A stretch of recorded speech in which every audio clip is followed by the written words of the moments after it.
Morena everyone, and welcome to the Service Delivery Committee. Unfortunately, Councillor Webber is unable to join us for the meeting this morning, so calling for nominations for an alternate chair for the meeting today, please. Yep, I'd like to move that Liz Stolwick take the chair. Lovely, thank you, Councillor Gordon. Second. Lovely, thank you. Councillor Stolwick, you're happy to take the chair for the meeting then, please. I'll hand over to you. Yes, thank you, Dawn. Yeah, more than happy to. Okay, hey everybody, welcome to the service delivery meeting today. As mentioned, Graham is away, so I'm more than happy to chair the meeting. Hey, just before I start, just a warm congratulations. I was at the Dairy Industry Awards last night. Real warm congratulations to Edward Roscombe, who's the new dairy trainee winner. He's from Matamata. Brian Bassey and Rachel Bunnock took the Share Farmer of the Year award from Pataru. But the real winner here, in my view, because he's a Waipa resident, is Andrew Mackey, who's from Ohaupo, and he took out the Dairy Manager of the Year. So these are the Waikato Awards, so these winners will now go through to a national awards program. So yeah, just got a bit of a shout out there for our primary industry because yeah, they're pretty hard-working people, and yeah, it's a brilliant night actually. Hey, back to our service delivery meeting. So first of all, I'd like to call for apologies. I do obviously have apologies from Graham Webber, Philip Coles and Hazel. And I don't believe that we've got any other apologies, but should we pop one in for lateness for Bill Harris? Bill's here. Bill's here. Oh, Bill is here? Yeah. Okay, I can't see. Liz, Okay. I messaged you before just to say that I have to dash out at about 10:15 and should return hopefully by around 11. Okay. So my apologies for that. No problem at all. Just Okay. a little late, sorry, Liz. No, A no little problem. late, sorry, Liz. You're on my screen now, so no good as gone. Kia ora. Are there any Kia ora koutou. yeah, Morena.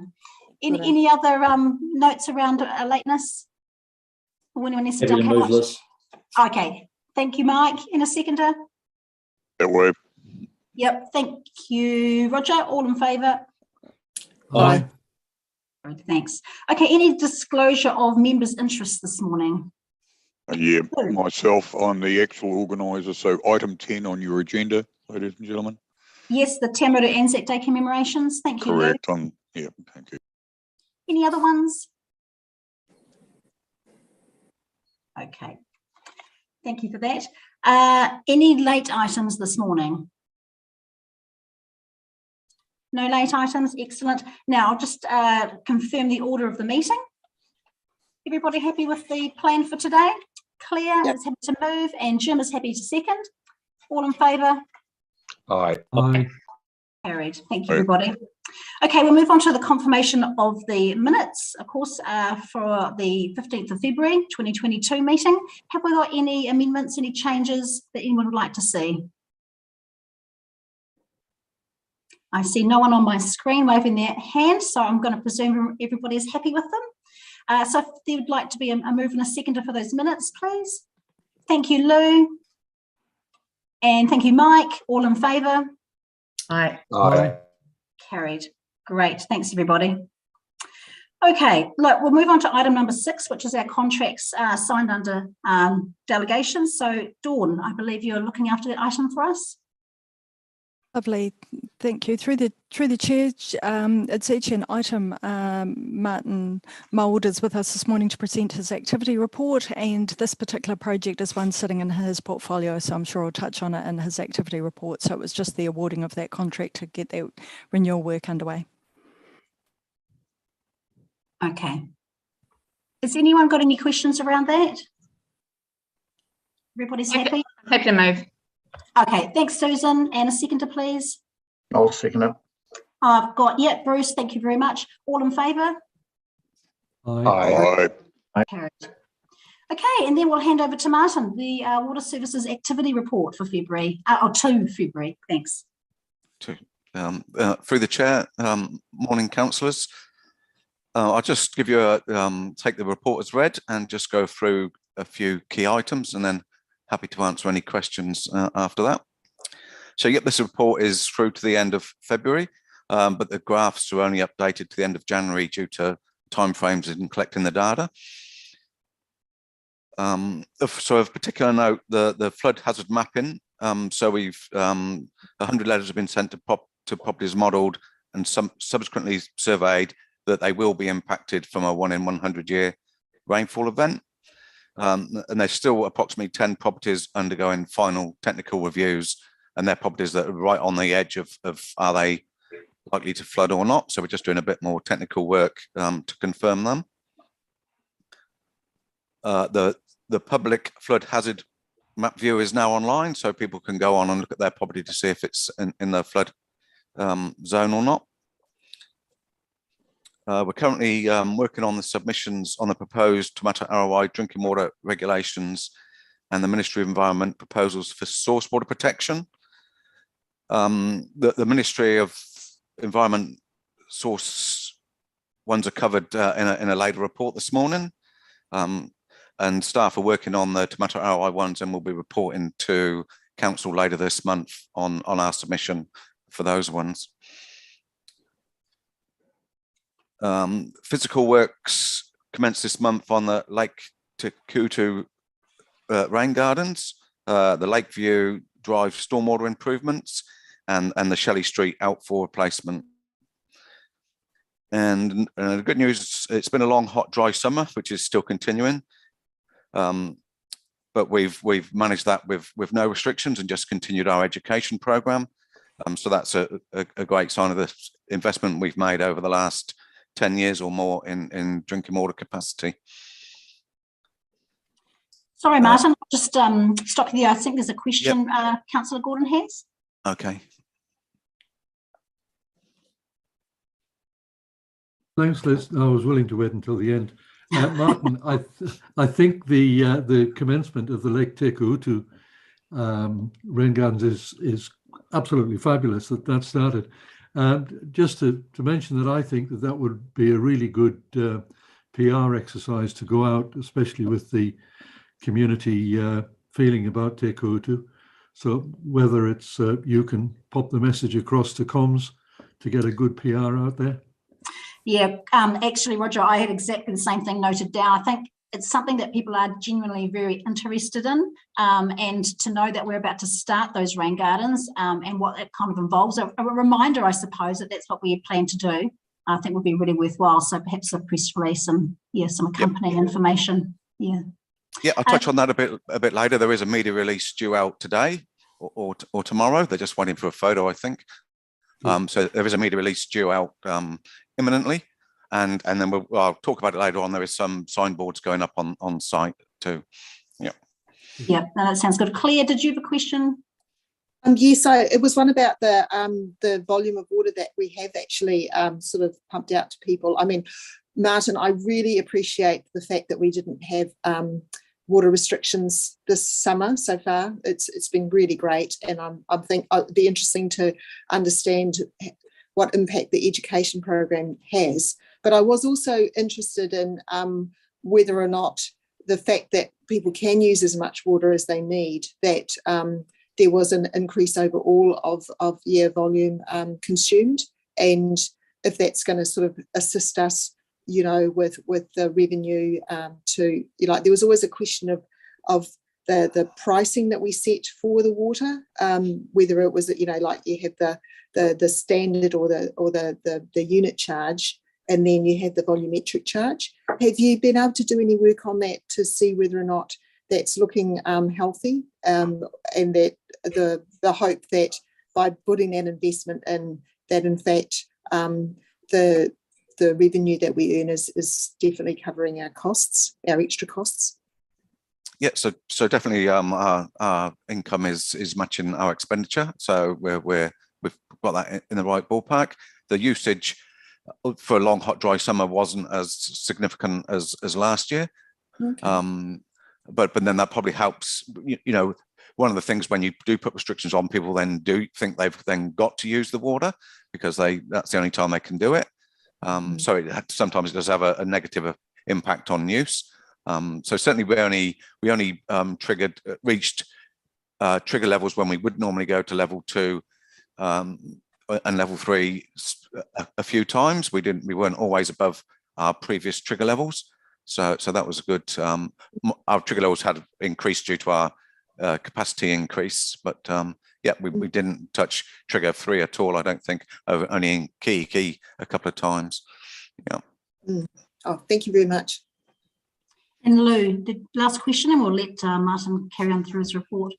But just quickly about flood mapping, we've had a RSA was actually included in one of the flood mapping issues, which shows that it was actually operating from LiDAR information rather than physical information, because physically our floor levels are 1.89 meters above the level of what they proposed. So it just it was a technical issue. And the other thing is, I'd just like to congratulate all the people behind, and Martin particularly, with the water supply. Everybody I've been talking to is very emphatic that we had no water restrictions this year, so it was a big plus. Good. Thank you. Slow. Okay. Okay, let's continue. So still on the exec summary, the new parallel treatment plant was non-compliant for protozoa removal. This was a technical compliance from incorrect programming of the new membranes, and which was not identified during commissioning. The membranes are required to perform a pressure decay test daily from the drinking water standards, but that was occurring every 24 hours. So that caused us to be a technical non-compliance for last month. Obviously, that's since been rectified. It wasn't picked up during commissioning because we were doing the pressure decay tests every day as part of the commissioning. It was only once we started running it we realised they were going every 24 hours runtime and not every calendar day.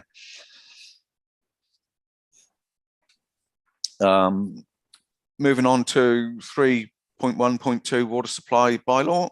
So we're currently working on reviewing the bylaw, although it wasn't due till next year, but we took the opportunity to work on this because it will give us better protection around backflow prevention and water source protection. So that's one of the rationale for bringing it forward.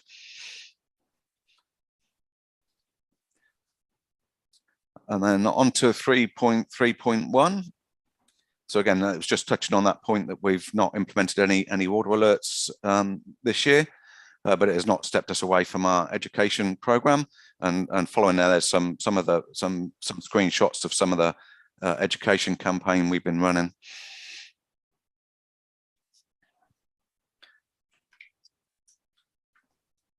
And then flicking through to section 5, risk management, and section 5.3. So COVID delays to specialist equipment manufacture and extended delivery times from overseas could delay some projects. For example, the future Cambridge wastewater treatment plant upgrade. So the procurement strategies for any of these projects are trying to address those risks so we can procure early where we can. It's also causing some issues in maintenance and repairs. Some equipment, if it needs to come from overseas or be manufactured, there's significantly long delay times. So we've certainly upped our stock of critical spares the best we can to try and cope with that. And generally, civil contractors are presently busy with the amount of large residential development and in part the DIA funded works. So ensuring good response for our own council works, we're requiring early contractor with contracting firms to make sure that availability is there really before we go to the market. And again, making sure our procurement strategies align with that to enable us to talk to contractors early. Generally, we wouldn't talk to them to put the tenders out, but that's not working well. So we need to have some early engagement. And then also 5.4 cost escalations. So price increases are expected over the coming months with respect to contract renewals or new contracts, in particularly for electricity supply and chemical supply. So both those contracts are due for renewal, and it's expected there'll be significant increases in them.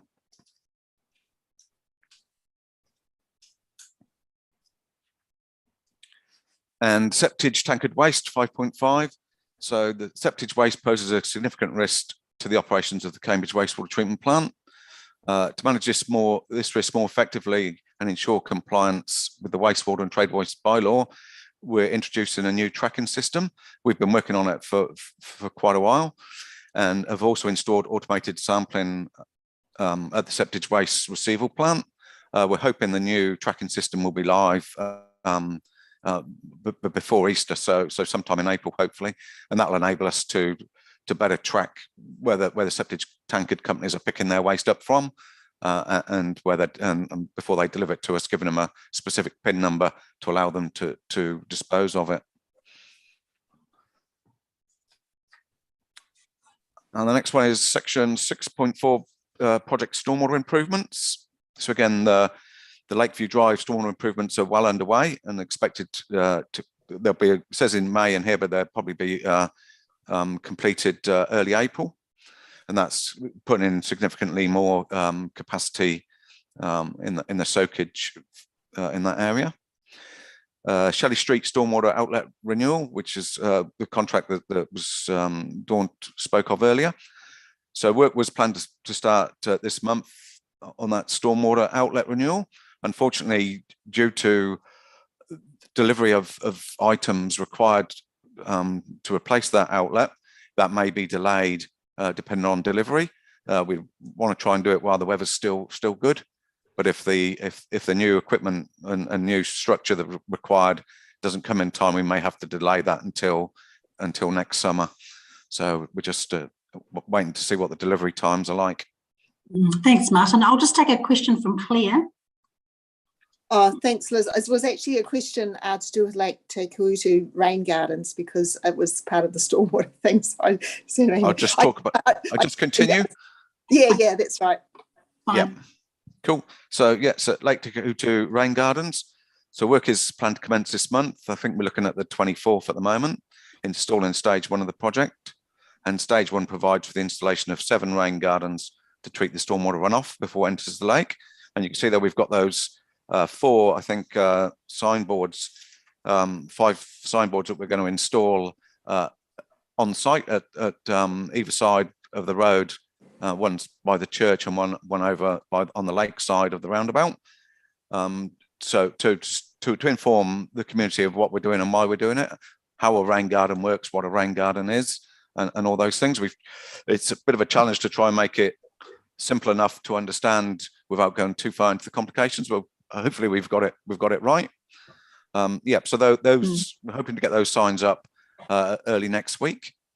In those areas to start, so people can start looking and reading and asking questions. Like saying, the media release is due out this week as well.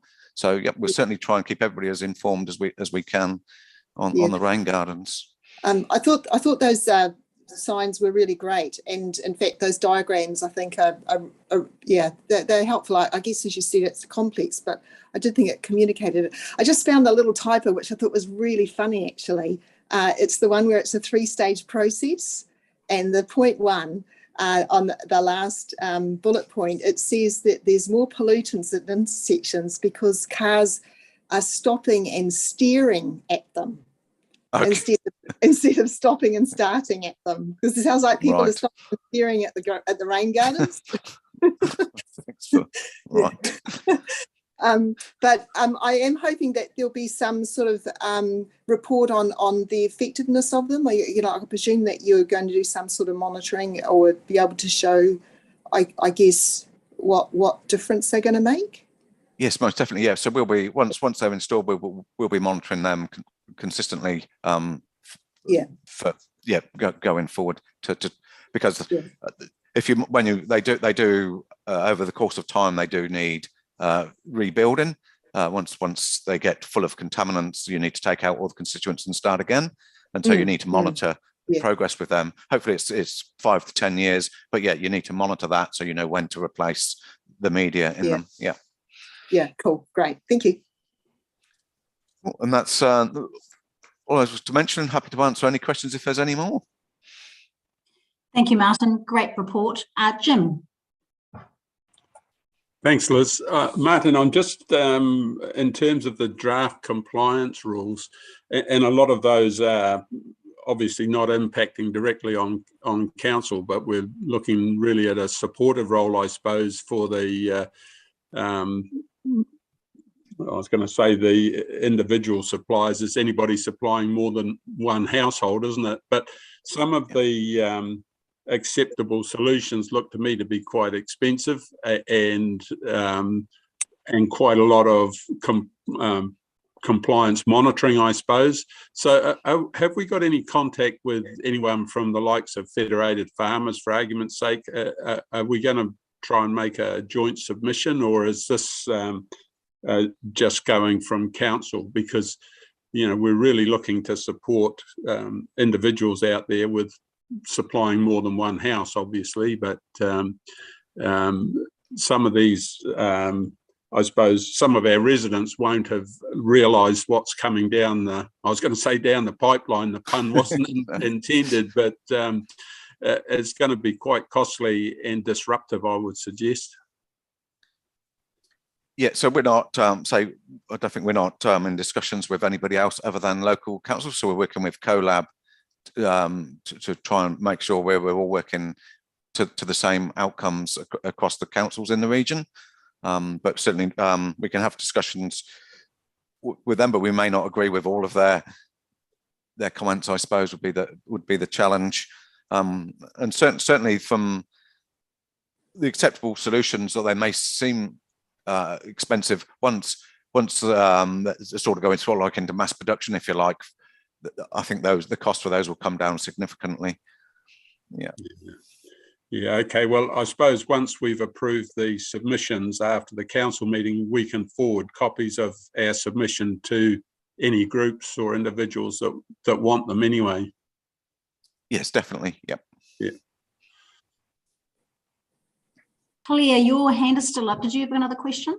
Yes, I did. It was to do with the reporting, you know, performance reporting, like the non-urgent water leaks.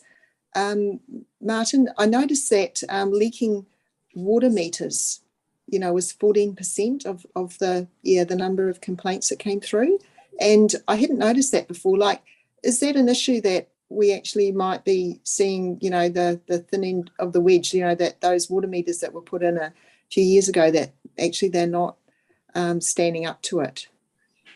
Yeah, so some of those, some of the meters, we had a lot of water meters already installed before we went and did the major ones. They are coming to a lot of them are coming to the end of their life, and so we have got a replacement program, and that's probably an indication of those meters that are leaking.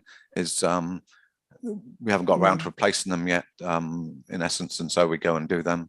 Yeah. And how does that show up for a resident? Like, does it they find that they've got an unusual water bill or something, or how does that show? So generally they're leaking before it goes through the meter, so that there's no cost to the but it's usually the resident that calls them in. They notice that it's wet around the Toby box, so they call it in. Okay, cool, thanks. Okay, are there any other questions for Martin on his audit report? No? Okay, fantastic. Hey, can we have a mover and a seconder, please? Yep, thank you, Roger. And a seconder? Yes, thank you, Bruce. All in favour? Aye. Okay, carried. Lovely, thank you. Thanks, Martin. Appreciate you attending this morning.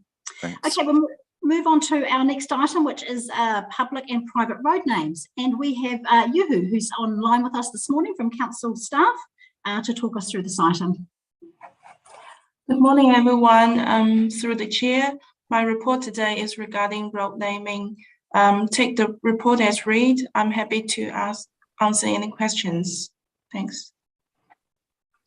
Thank you, Yuhu. We really appreciate that. And look, an excellent report, I've got to say. We have canvassed public and private road names around the table for many years, and some long-time councillors will know that it has at times caused a lot of interesting debate. So thank you for your report, and I'll just open up the floor now to any questions for you. Andrew. Yeah, I don't have a question. I thought the report was really good, and the processes that it took place were exactly what we envisaged when we discussed this matter, I don't know, a year or two ago. So I'm happy to move the recommendation. Thank you. Thanks, Andrew. Do you have a seconder for that motion? Yes, thank you, Jim. All in favour? Aye. Aye. Carried. Okay, everyone's happy with that. Hey, thank you. Sorry we didn't have any questions for you. Just a comment though. I thought that all the road names are very appropriate. Obviously, all the due diligence has been done, and in particular, if I just pick out Clydesdale Lane, because I know that, of course, in Prolongia, Claire and Bruce, we've seen the Clydesdales there for a long time. It's just nice to have a little bit of history as well, just something a little bit special. Yeah. Okay, all right. Okay, all right, thanks for that. Okay, we'll move on to our next item, which is road closure for the Cambridge Anzac Day commemorations. Julie is online. I am, yes. I say that's all laid out in the report, much the same as previous years, if we can take that one as read. Brilliant. Okay, so no changes at all that I notice. Any questions at all from the floor? No, everyone's happy with that.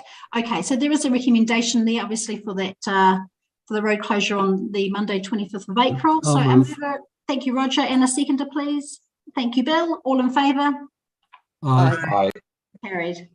And we'll move straight on to the Te Amutu Anzac Day commemoration. I'll step down here from me, Madam Chair. Yes, thank you, Lou. Any questions around that? Again, I doubt there's any changes to the format. No, no changes.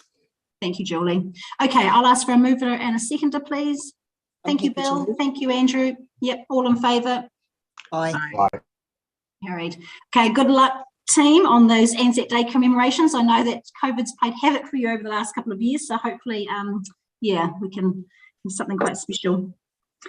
Julie, you've got another item there, the Kairangi Loop Bent Sprint, another road closure. Yes, another annual one that goes through and we've had no issues with. Any questions on that? This is for Sunday, the 1st of May. I'll move that way, Madam Chair. Thank you, Lou. And a seconder? I'll second it. Thank you, Susan. And I see you've got your hand up there. I can guess, I think, what it's about. But thanks, Julie. Obviously, all pretty self-explanatory, but just a query. When we undertake approvals for these road closures, I noticed in the past we've had a pretty regular habit of keeping those road closures available online on our website. And I noticed that there were a few people in the district throughout the Targa Bambino road closures over this last weekend were unable to access that information. It wasn't available on, I couldn't find it either on our website. And so they were having to find it, obviously, eventually through the official sites of the race holders and what have you. So I wonder if there just needs to be a closure off in terms of that, excuse the pun, that process in terms of making sure that that information is readily available to our residents. Yes, there was a bit of a glitch with that one in that our digital communications person had left and the email list hadn't been updated, so it hadn't got to the replacement person. We've updated that, and we've actually got a generic email address that's going to now. So as that person, like Natalia, will be back after maternity leave, hopefully. So it means that no matter who's in that role, it will get through. Okay, excellent. Just making sure, because it can cause some confusion and concern in the rural communities if you can't move around. Thanks for that. No worries. But I'm happy to second that last one. Thanks, Liz. Thank you, Susan. Okay, no, and good point as well. Thanks for raising that. Okay, right. So we're going to move on to our next item, which is a very important piece of work that we've got a draft submission here, of course, for improving the protection of drinking water sources. So Renee is here to welcome Renee to talk us through the item. Kia ora koutou, through the chair. Nice to see you all this morning. So yeah, I'll take the draft submission as read, but I can just highlight some general points. So the submission is to the Ministry for the Environment around the National Environmental Standard around drinking water and source protection. And so the Ministry for the Environment are seeking feedback on 3 proposed areas to improve the existing NES, and that's around standardising the way source water areas are defined, strengthening the regulation of activities around the water sources themselves, and also including more water suppliers. So our submission supports the general intent of the changes, but not in their entirety. And then within the submission itself, we highlighted some of the points, quite technical ones as well sometimes, and the impacts that may have on us, but those are summarised. So I'm happy to take it as read, and answer any questions that you may have. Thank you, Renee, appreciate that. Okay, opening the floor for questions. Any amendments, changes, inclusions that you'd like to see in the draft submission? So, Mayor Jim. Yes, thanks, Madam Chair, and sorry to be banging on about water again. Hey, look, and I support, Renee, your submission, but in a general sense. But I just wonder whether the changes that are being promoted are actually backed up by good science. And again, not wishing to show my age, but if you take our the Te Awamutu catchment up on the slopes of Prongia, I can cast my mind back to when water protection areas, particularly when pretty much raw water was piped into town, those water catchment areas were really heavily protected. Even our water treatment plant operators had to have regular tests to make sure they weren't carrying typhoid or any other enteric illnesses and things. But the moment we started putting intensive treatment on, we've now been able to open up those catchment areas really to anybody who wants to go in there from a recreational perspective, because the treatment fixes any of those problems. So, and when you look at the wider issue, we're drawing water out of Karapiro Dam for Cambridge, and that whole area is a water collection of the whole Waikato catchment, provides water. So you asked the question, are some of these rules going to actually impact on the whole of the catchment for the likes of the Cambridge and, well, Hamilton City and everybody else along the river that actually takes water out of that catchment? So I think the protection measures are necessary from an environmental perspective, but is it necessary for a water supply? Because we're going to have a whole host of people out there trying to enforce these standards on catchments that are huge, really, in terms of what the impact is. The whole of the Waikato catchment, Waipa as well, is going to be covered by these proposed rule changes. So I think there's a real challenge there. And the other issue that I've got is in terms of bore waters and things like that, having a separation distance from the bore head, whether it's 1, 3 or 5 meters, I think is pretty irrelevant as long as the bore head's protected so that the water can't get down the bore head. If it's a concrete slab around it and it's sloping away from the bore head, then it's protected. But yeah, look, I support the submission, but I just wonder whether we've got a genuine, I suppose, scientific issue here that we're trying to resolve, or whether it's just somebody dreaming up more problems. I think very good points, Jim, really good solid points that were sort of very much considered in the making of the submission. I do have to remind that we have got processes in place at the moment. We do a lot of these protections and, zones and that sort of thing we have done for a lot of time. I think the main key change for this is trying to standardize it and make it a consistent approach across the board, the whole country, and that's quite important. There are some scientific backings to a lot of it, although in our submission we've queried some of like the distances and where is the science around that to try and align a bit better, especially with like stock exclusion, because sometimes that's a little bit inconsistent and there's going to be a bit of confusion there. But you know, it's definitely a risk-based approach. We need to know what the risks are and be prepared and have mitigations in place. And I think that's the key outcome for these, for the submission and the changes that they're suggesting, and making sure that we as a council are aware of what would happen within the catchment and we're prepared for that. And one of the key changes for this, and I think the real emphasis will be on consultation with key polluters, I suppose, and if something does go wrong, that they can contact us, or they are aware that they should contact us that something's gone wrong, so we can be prepared and either shut off our supplies because our treatment can't cope with what's been polluted or not. So that's just sort of broadening up the conversation. But I hear your point around what they call their source zone 3, which is essentially for Cambridge and the Waikato, is the entire Waikato River catchment, which is enormous. And how can we as a council manage that effectively and without a lot of cost on us as well.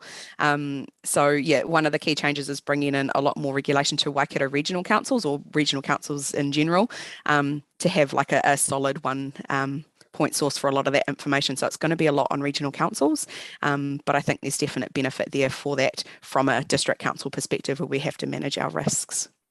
Yeah, so I suppose it's more in line with the Te Mana o Te Wai rather than drinking water, isn't it? Because when you consider what the Waikato catchment's made of, is every little stream or drain that goes into the Waikato River is going to have these setback requirements, and that's more the environmental push than what we need to do to protect our drinking water.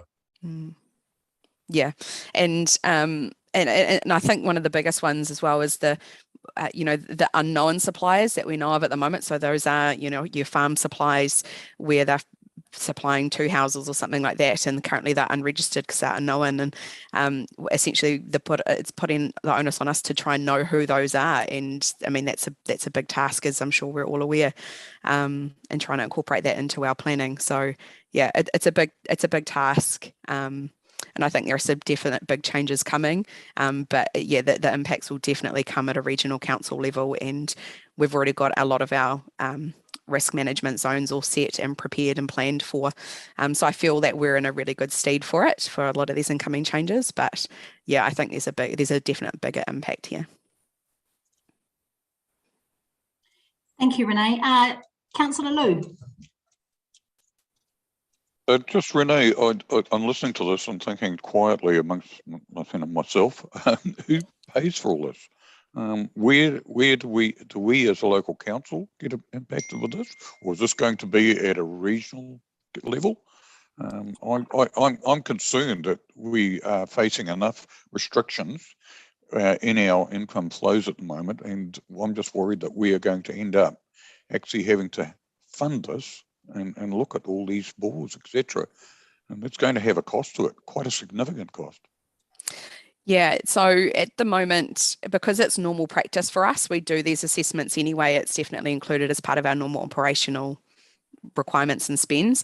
But I think there is definitely going to be an onus on regional councils to identify, and I think Taumata Aroa are going to have to play a really heavy role in this when it comes to these small supplies, and trying to map that, and mapping in GIS and making sure that information is available on a database, so councils like us can access that freely, relatively easily. Then that's, I feel, where a lot of the cost will be, and trying to make sure, like, ground truth the data, make sure that it's actually accurate, so we can have really accurate data. I think that's going to be where the cost lies, I think. But from a Waipa perspective, we have got these risk plans in place. We do them regularly. It would just be a slightly different focus, but making sure we have that right information to include. I think that's where the cost will come. Thanks, Renee. Well answered. Any other questions? Okay, so Renee, I see that we've got a deadline for this draft submission this week, so 18th of March it is due. So really we've got a recommendation here to approve it in its current form. I haven't heard any particular changes that anyone is wanting to make. Would that be fair call, everybody? Yeah, okay. So we've got a recommendation there. Can I have a mover and a seconder, please? Thank you, Mike. And seconder. Thank you, Bruce. All in favour? Aye. Aye. Carried. Okay. All right. Thank you, Renee, for that. Thank you all. Yeah, appreciate it. Okay, everybody, we're moving towards the end of our agenda. So we have our next item is actually a resolution to exclude the public. Can I have a move and a seconder, please, for that? Thank you, Anne.